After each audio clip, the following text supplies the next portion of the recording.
Hello दोस्तों, तो आज हम बात करने वाले हैं 5 बॉलीवुड मूवी के बारे में, जिसमें आपको बताएंगे कि 2025 में अभी तक कौन सी 5 मूवियाँ रिलीज हो गई है और कौन सी मूवी बहुत अच्छा कर रही है और कौन सी मूवी पिट गई है। तो आप वीडियो पे बने रहना। तो चलिए वीडियो को आगे बढ़ाते हैं। तो बात कर लेते हैं नंबर 5वीं मूवी के बारे में। तो इस मूवी का नाम है इमरजेंसी। इसमें आपको कंगना रनावत लीड रोल में नजर आएगी और इन्होंने ही इस मूवी को डायरेक्ट किया है। और इसकी मूवी की कास्ट में बात करूँ कुछ बड़े बड़े नामों के, तो इसमें आपको अनुपम खेर, सतीश कौशिक, श्रेयस तलपड़े और सुमन करके ऐसे बड़े बड़े नाम देखने को मिलेंगे।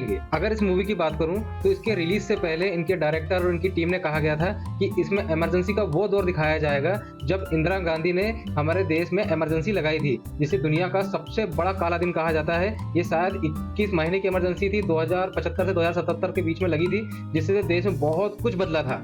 ये हमारे भारतीय पुराने लोगों के लिए वो समय था जिसमें उनके सारे अधिकार छीन के उनके साथ गुलामों की तरह व्यवहार किया जा रहा था। तो बहुत से लोग इस मूवी को देखने के लिए उत्साहित थे, तो उसमें से मैं भी एक था। लेकिन जैसे ही मैं थिएटर गया और मूवी को देखा तो मैंने देखा कि ये इमरजेंसी के दौर को बहुत कम दिखाया गया और इसमें पूरा इंदिरा गांधी के ऊपर दिखाया गया कि भैया ऐसा लग रहा था कि ये इमरजेंसी के ऊपर नहीं बनाई गई है, ये तो इंदिरा गांधी की बायोपिक है।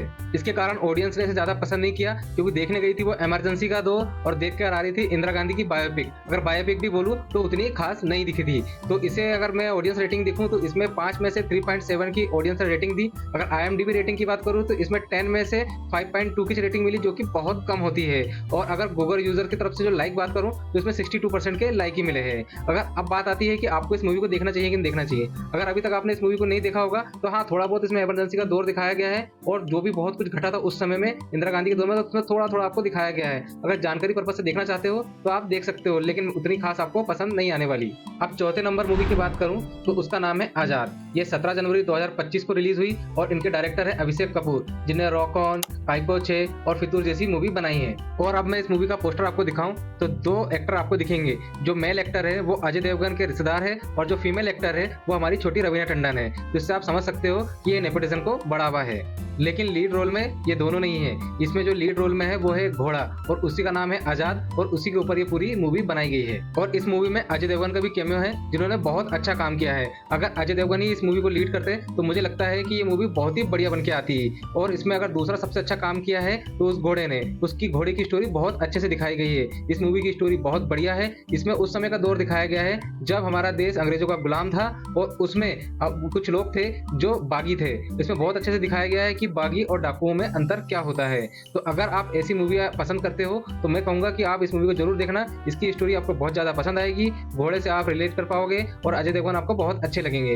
बाकी जो 2 नए कैरेक्टर है इसमें वो आपको उतने खास पसंद नहीं आएंगे। तो आपको ये मूवी देखनी चाहिए। और इसकी रेटिंग की बात करूँ तो इसे IMDb की तरफ से 10 में से 4.7 की रेटिंग मिली है। और इसकी रेटिंग गिरने का सबसे बड़ा कारण है हमारे नेपोटिज्म वाले एक्टर। अगर इनके जगह कोई और बहुत बढ़िया एक्टर काम करते तो कम से कम इसकी 10 में से 8 की रेटिंग होती।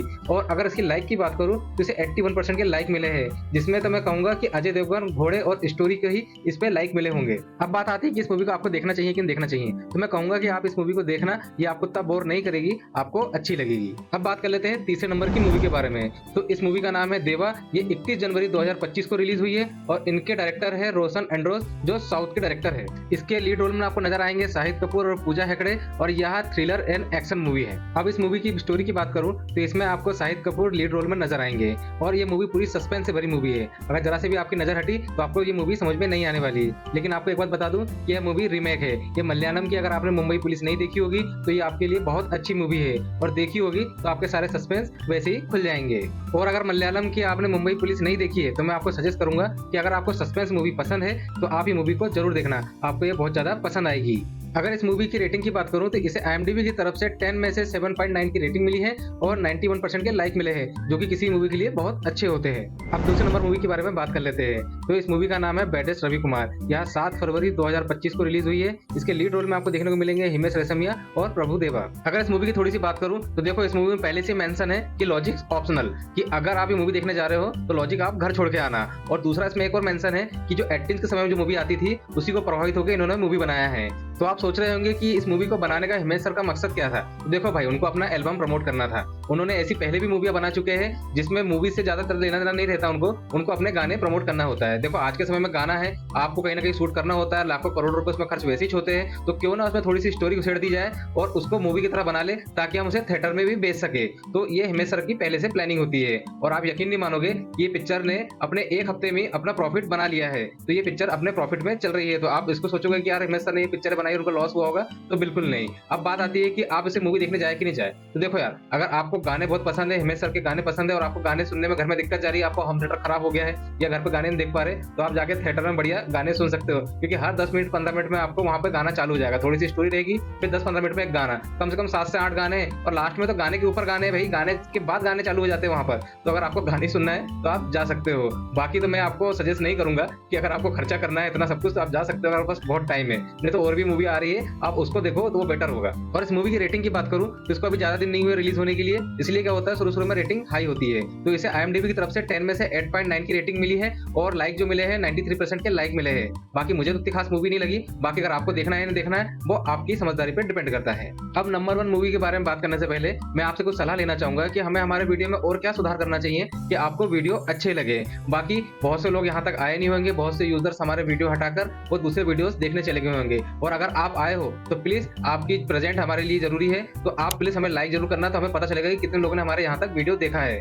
अब बात कर लेते हैं पहले नंबर की मूवी के बारे में। तो इस मूवी का नाम है छावा। यह हमारे मराठा सम्राट छत्रपति संभाजी महाराज के जीवन पर आधारित एक भारतीय हिंदी मूवी है, जिसमें हमारे इतिहास को दिखाया गया है कि जो पुराने समय में जो मराठा थे, उसमें कई सूरवीर योद्धा थे जिन्होंने मुगलों से लड़के हमारे देश को आजाद करवाया था। तो उनमें से एक थे सम्राट छत्रपति संभाजी महाराज। तो उसके ऊपर ये मूवी बनाई गई है। अगर इसमें लीड रोल में बात करूं तो आपको देखने को मिलेंगे विक्की कौशल मुख्य भूमिका में, और फिर रश्मिका मंदाना, अक्षय खन्ना, आशुतोष राणा, ऐसे बड़े बड़े कलाकार। और अब बात करते हैं कि मूवी कब रिलीज हो रही है। तो ये 14 फरवरी 2025 को रिलीज हो रही है। इस मूवी के डायरेक्टर का नाम है लक्ष्मण उटेकर और इसमें म्यूजिक दिया है AR रहमान जी ने। अब आप लोग सोच रहे होंगे कि मैंने इस वीडियो में इस मूवी को क्यों रखा, क्योंकि इसमें तो मैं उन मूवियों के बारे में बता रहा हूँ जो अभी तक रिलीज हो चुकी है। तो मैं आपको बता दूं कि उसको ज्यादा दिन नहीं बचा है पहले तो रिलीज होने के लिए। दूसरा, ये मूवी अभी तक जितनी भी 2025 में मूवी आई है, उससे ये मूवी बढ़कर निकलने वाली है। देखिए, इसके कई कारण है। ये जो मूवी है हमारे मराठा साम्राज्य के बारे में बताया जा रहा है, तो आपको पता होगा जितनी भी मराठा के ऊपर मूवियां बनी है, उसमें से बहुत ही कम बॉलीवुड की मूवी है जो फ्लॉप हुई होगी, नहीं तो सबने अच्छा खासा कलेक्शन किया है। दूसरा है इसकी कास्टिंग। इसमें जो हमारे विक्की कौशल जी है, जो संभाजी महाराज का रोल कर रहे हैं, वो बहुत अच्छे से काम कर रहे हैं, उसमें बहुत मेहनत कर रहे हैं। और आप विक्की कौशल के बारे में जानते हो, अगर वो किसी की बायोपिक कर रहे हो तो वो बहुत अच्छे से उस किरदार को निभाते हैं। बाकी उसकी और भी कास्टिंग है जो बहुत ही अच्छी है। तीसरा, इसमें जो म्यूजिक है वो हमारे AR रहमान जी ने दिया है। तो आपको पता है कि भाई ऐसी मूवियों में एक गट फीलिंग के लिए एक अच्छा म्यूजिक होना जरूरी है, तो जो AR रहमान जी ने बहुत अच्छे से इसमें दिखाया गया है। बाकी जो इसकी स्टोरी है, तो उसको भी बहुत कुछ जो है इन लोगों ने टारगेट किया है कि भाई दिखाया जाए और पब्लिक को पसंद किया जाए। अब संभाजी महाराज की पूरी स्टोरी तो आप एक मूवी में नहीं दिखा पाओगे, लेकिन जो जो चीज दिखाना है इन्होंने उसको बहुत अच्छे से मेंशन किया और उसको दिखाने का प्रयास किया है। बाकी अगर आप 14 फरवरी को कुछ ना कर रहे हो और आपका मूवी देखने का प्लान हो, तो मैं आपको सजेस्ट करूंगा कि ये मूवी आप देखने जाए। ये आपको बिल्कुल भी निराश नहीं करेगी। बाकी अगर हमारा वीडियो आपको अच्छा लगा होगा तो प्लीज लाइक करना, और अगर ऐसे वीडियो और चाहते हो तो चैनल को सब्सक्राइब करना और हमें कमेंट में जरूर बताना। तो चलिए मिलते हैं अगले वीडियो पे।